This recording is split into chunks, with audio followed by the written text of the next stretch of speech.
Today, we're diving into one of the most explosive and honestly game-changing periods in the history of the Delhi Sultanate. We're talking about a dynasty that grabbed power in a bloody coup, completely redrew the map of India, and then, well, it just vanished, almost as fast as it appeared. This is the story of the Khilji Dynasty. And when I say fast, I really mean it. The entire reign of the Khiljis, from the moment they seized the throne to their final collapse, lasted for just 30 years. 30, from 1290 to 1320. That's it. We're talking about a single generation. Which, brings us to the big question, doesn't it? How on earth could a dynasty that ruled for such a short time leave such a deep, permanent mark on the subcontinent? Well, the answer is a wild story of ambition, conquest, and some truly revolutionary reforms. Okay, so here's how we're going to break it down. We'll start with what's called the Khilji Revolution itself. Then we'll meet the absolutely ruthless Sultan who's at the heart of this story. We're going to follow his conquests all across India, unpack the radical ideas he used to control that empire, and finally look at the dynasty's sudden collapse and its surprisingly long legacy. So where did this all begin? Well, the Khiljis weren't exactly newcomers to Delhi. They were Turkic Afghan commanders who were already serving the previous rulers, the Mamluk dynasty. But by the late 13th century, that dynasty was getting pretty weak, pretty fractured. And seeing a total power vacuum, a Khilji commander named Jalaluddin made his move. He murdered the last Mamluk ruler and seized the throne in what historians now call the Khilji Revolution. But here's the thing. The man who started the dynasty and the man who perfected it, they were two totally different people. The handover between them wasn't just a simple change in leadership. It was a radical shift from a policy of, let's say, peace to an unapologetic, all-out pursuit of absolute power. On one side, you have the founder, Jalaluddin. He was an older guy, a peace-loving ruler. And his lenient policies, well, they did not go over well with the powerful Turkic nobles who wanted a more aggressive leader. And on the other side, you've got his nephew and son-in-law, al-Din, young, incredibly ambitious, and a firm believer that the Sultan's word was law, second only to God. He looked at his uncle's kindness and just saw weakness. And this path to power was just shockingly fast and brutal. In 1290, Jalaluddin founds the dynasty. Just 2 years later, he promotes his ambitious nephew Alauddin to governor. That decision, it would turn out to be fatal. Because by 1296, Alauddin lures his own uncle into a trap, murders him, and declares himself the new sultan. A brutal move that totally set the stage for a formidable new era. So, with the throne secured, Alauddin just unleashed his ambition. He wasn't happy with just ruling Delhi. He wanted to conquer the entire subcontinent. He actually became the first sultan of Delhi to launch major military campaigns way down into the south of India, pushing the empire's boundaries further than anyone had before. Just look at the sheer scale of his campaigns here. His armies marched all over, from Gujarat and the west to the legendary fort of Chittor. And notice the consequences. Kingdoms are renamed. Rulers are forced to pay him tribute. And get this, in one campaign down south, his general even got his hands on the legendary Kohinoor diamond.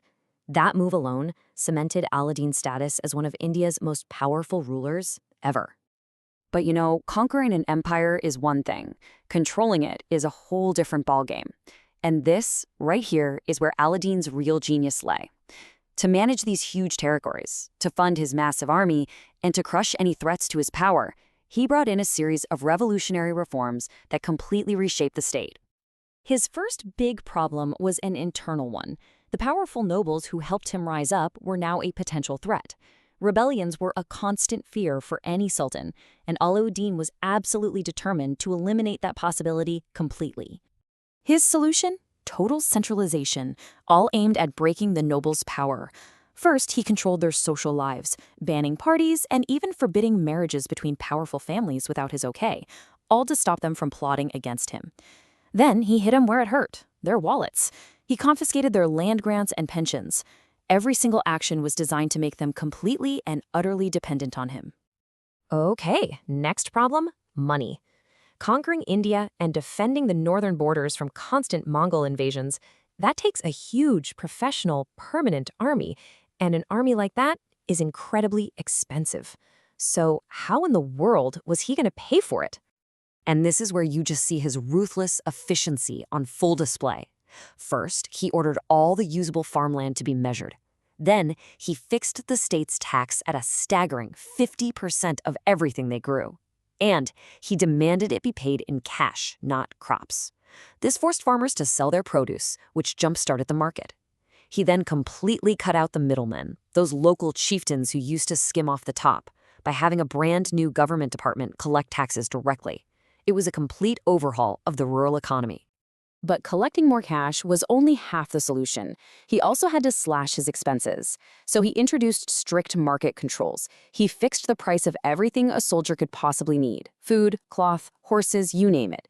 He set up state-run warehouses to guarantee supply, and special officers enforced these prices with an iron fist. Now, the goal here wasn't public welfare. It was all about keeping his army's salary low but effective. So now let's see how all this money and control created a truly modern military. With all that new cash, he paid soldiers directly.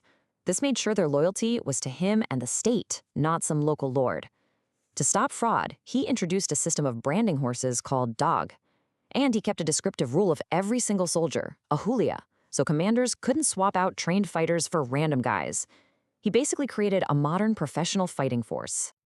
So Aladdin had built this incredibly powerful, centralized state. It was efficient, it was wealthy, and it was militarily dominant. But the entire system, the whole shebang, was built around one thing: his own incredible force of will. So what happens to an empire like that when its architect is gone? In January of 1316, after 20 years on the throne, Al-Din Khilji died. And the empire he had forged through sheer personality almost immediately began to fracture. The chaos was immediate. After a series of weak successors, conspiracies, and assassinations, the dynasty was overthrown. By 1320, just 4 years after Aladdin's death, the Khilji Dynasty was completely over. Its 30-year revolution had come to a very abrupt end. So, was it all for nothing? Absolutely not. While the dynasty itself was a flash in the pan, its innovations were not.